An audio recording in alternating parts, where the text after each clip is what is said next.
है ना कि नियत से तो भगवान प्रसन्न होते हैं और दिखावे से दुनिया। आप किसको प्रसन्न करना चाहते हो?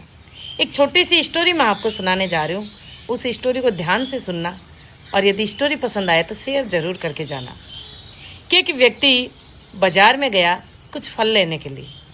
वहाँ पर देखा सभी ठेलों पर व्यक्ति बैठे थे, कोई लेडीज थी, कोई जेंट्स था, पर वहाँ पर एक ठेला खाली था पर फल से पूरा भरा हुआ था।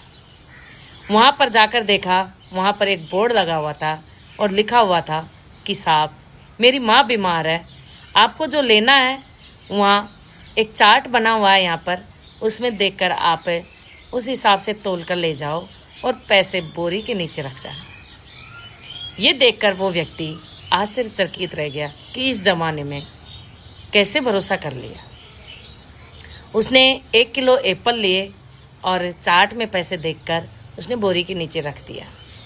फिर वो घर पर आ गया, पर वो बातें उसको परेशान कर रही थी, वो चीज़ें उसको परेशान कर रही थी कि कैसे हो सकता है ये। उसने खाना खाया और टहलने के लिए वो फिर से निकल पड़ा वही सब्जी मंडी में कि अब तो सब लोग दुकानें बंद कर रहे होंगे, तो शायद वो भी अपना ठेला लेकर जा रहा होगा। तभी वो सब्जी मंडी पहुंचा और हकीकत में वो अपना ठेला लेकर जा रहा था। तभी उसने पूछा कि भाई साहब रुको 1 मिनट। तभी उस व्यक्ति ने कहा कि साहब मैं जल्दी में हूँ और बताओ क्या बात है, कि प्लीज़ 5 मिनट का समय लूँगा। और उसने कहा ठीक है बताओ आप।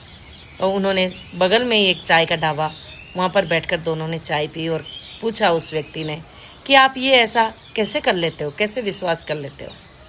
तभी उस व्यक्ति ने कहा कि देखो मेरी माँ बीमार रहती है, मेरे पत्नी पहले एक्सपायर हो गए और बच्चे मेरे हैं नहीं, बस माँ और बेटे हम 2 ही हैं।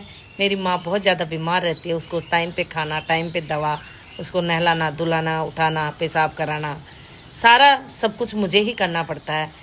तो मैं यदि ठेले पर बैठूँगा तो मैं कैसे माँ को संभालूँगा, और यदि मैं माँ को ही संभालूँगा तो फिर मेरा घर का खर्चा कैसे चलेगा।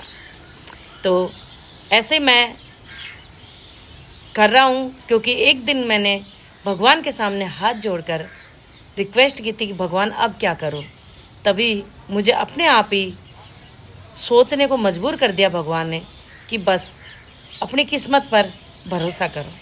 और उस दिन से मैंने यही काम किया। और उसके बाद देखा तो जैसे कोई डॉक्टर आया तो दवाई रख गया। एक छोटी सी बच्ची आई, वो एक दिन हलवा बनाकर रख कर गई कि दादी माँ को खिलाना। तो मेरा